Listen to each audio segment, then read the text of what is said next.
सुप्रभात प्यारे बच्चों, आज हम हिंदी में पढ़ेंगे अनेकार्थी शब्द। तो अनेकार्थी शब्द होता है कि एक शब्द के ही बहुत सारे अर्थ हों। और जैसे कि ये क्या है, 5 नंबर एक अंक है। हिंदी में नंबर को अंक कहते हैं और अंक माँ की गोद या किसी की भी गोद भी होती है। और जैसे इसके उदाहरण है, ये 5 का अंक है और माँ के अंक में उसका पुत्र है, यानी कि माँ की गोद में उसका पुत्र है। तो एक अंक के दो कितने अलग अलग अर्थ हैं। अब जैसे कि आम होता है, आप आम खाते हो, एक आम फल होता है और एक आम आदमी होता है ना। एक आम आदमी होता है, एक खास आदमी होता है। आपने देखा होगा आम आदमी पार्टी है ना, एक आप पार्टी। तो ऐसे ही अब ऊपर के चित्रों के नीचे लिखे अंक शब्द के दो अर्थ हैं। पहले अंक का अर्थ संख्या और दूसरे अंक का अर्थ है गोद, है ना। ऐसे ही अर्थ होता है, एक अर्थ किसी आप शब्द अर्थ याद करते हो हिंदी में तो उसका अर्थ होता है, मतलब होता है, और एक अर्थ व्यवस्था होती है ना। जैसे कि धन, वित्तीय व्यवस्था, है ना, एक अर्थ साथ इकोनॉमी वाला होता है अर्थ। तो ऐसे ही हिंदी में बहुत सारे शब्द होते हैं जिनके कई कई अर्थ होते हैं, वो हम आगे आप अब चैप्टर में पढ़ोगे। इसी प्रकार एक से अधिक अर्थ वाले शब्दों को अनेकार्थी शब्द कहते हैं। अब देखिए परिभाषा है इसकी, ये याद कर लेना। एक से अधिक अर्थों का बोध कराने वाले शब्दों को अनेकार्थी शब्द कहते हैं। अर्थों का बोध यानी कि अर्थों को बताने वाला, है ना, जिसके एक से ज़्यादा अर्थ हों, वो शब्द को अनेकार्थी शब्द कहते हैं। अब नीचे कुछ शब्द हैं जिनके कि बहुत सारे अर्थ हैं और नीचे दिए जा रहे हैं। अब आप पढ़िए। अज का मतलब ब्रह्मा भी होता है, बकरा भी होता है और दशरथ के पिता भी हैं अज। अधर मतलब बीच में लटका हुआ, अधर में लटका हुआ कहते हैं, और एक अधर होठों को भी कहते हैं, लिप्स।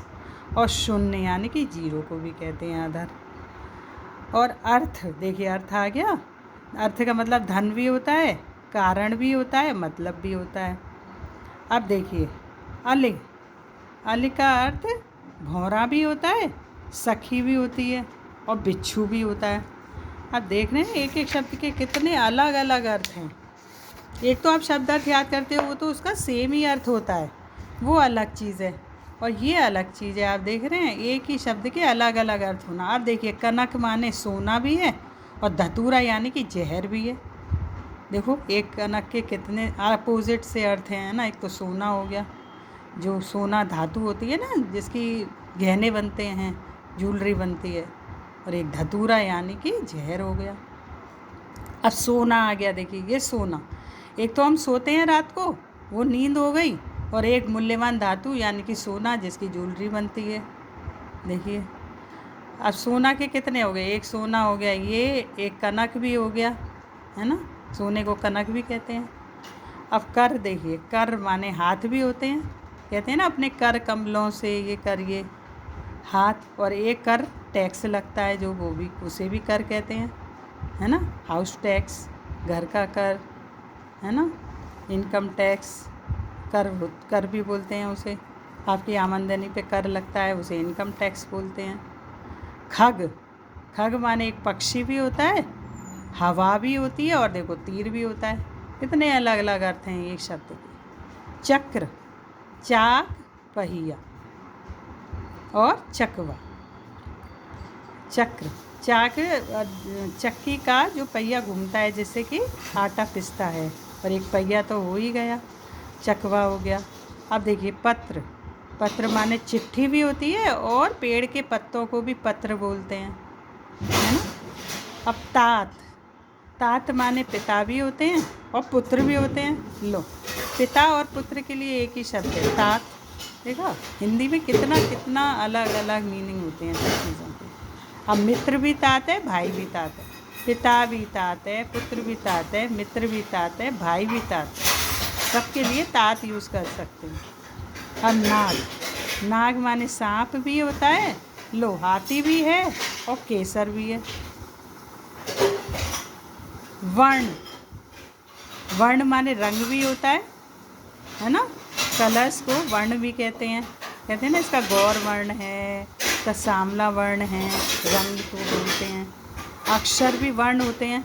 वर्णमाला आपने सीखी है ना, वर्णमाला हिंदी में, अक्षर को भी वर्ण कहते हैं। और एक वर्ण जाति भी होती है, जैसे ब्राह्मण वर्ण होता है ना, शूद्र वर्ण होते हैं। तो इस तरह की कई जातियाँ होती हैं, उनको भी वर्ण कहते हैं। हर, हर माने आग भी है, हल भी है, महादेव भी है। आम, आम माने साधारण और एक फल, है ना। साधारण यानी कि कोई सादा सी चीज़ आम होती है और कोई ख़ास चीज़ खास होती है। और एक फल तो होता ही है आम, जो हम सबको अच्छा लगता है, आम, मैंगो। अब पद, पद माने पैर, दर्जा, ओहदा, है ना। पद माने पैर भी होते हैं। पद, इसका पद कितना ऊंचा है, ये दर्जा वाला हो गया। ओहदा और दर्जा, है ना। कोई ऊंचे पद पर होता है, कोई नीचे पद पर होता है। लाल, लाल रंग भी होता है और एक बेटा भी होता है। कहते हैं ना मेरा लाल है, मेरा बेटा है, और लाल एक रंग तो होता ही है। हरि, विष्णु और बंदर। हरि का मतलब विष्णु भी होता है और इसको हरि को बंदर भी कहते हैं। हंस, हंस एक पक्षी तो होता ही है, आपको मालूम है, स्वयं, और विष्णु को भी कहते हैं हंस। कुल, सब। कुल, कुल कितने हैं पूछते हैं ना, कुल तुम्हारे पास कितने पैसे हैं, 100 रुपये हैं कुल, मेरे पास कुल 100 रुपये हैं, ऐसे बोलते हैं ना कुल। और एक कुल होता है रघुकुल, जैसे रामचंद्र जी रघुकुल के थे ना, वंश। आदि, आदि माने आरंभ, आदिकाल बोलते हैं ना, आदिकाल में ऐसा होता था, आदिकाल में ऐसे मानव होते थे, यानी कि आरंभ में। और आदि वगैरह आप लगाते हैं, जैसे आप 4-5 फलों के नाम लिख देते हैं, आम, संतरा, है ना, और उसके बाद लिख देते हैं अंगूर, आदि, है ना। आदि आप लिखते ही हैं हिंदी में। बाल माने केश, बाल, केश भी होते हैं और एक बालक भी बाल होता है। बाल, बाल दिनचर्या, बालपन, बालक को भी बाल कहते हैं। एक बाल तो केश होते ही हैं, यानी कि बाल, हेयर, है ना। एक चाइल्ड हो गया, एक हेयर हो गया। वार, जैसे कहते हैं बृहस्पतिवार, सोमवार, मंगलवार, तो वो वार हो गया, यानी कि दिन हो गया। और एक वार करना, उसने तलवार से वार किया उसके ऊपर, तो प्रहार, आक्रमण करना, है ना, अटैक। तो डे और अटैक, वार माने 2 हो गए। अक्षर, अक्षर हमने पहले भी पढ़ा वर्ण में, वर्ण अक्षर होते हैं और एक ईश्वर को भी कहते हैं अक्षर। तो अक्षर के 2 हो गए, वर्ण और ईश्वर। द्विज, द्विज माने पक्षी भी होता है, ब्राह्मण भी होता है और दांत भी होता है।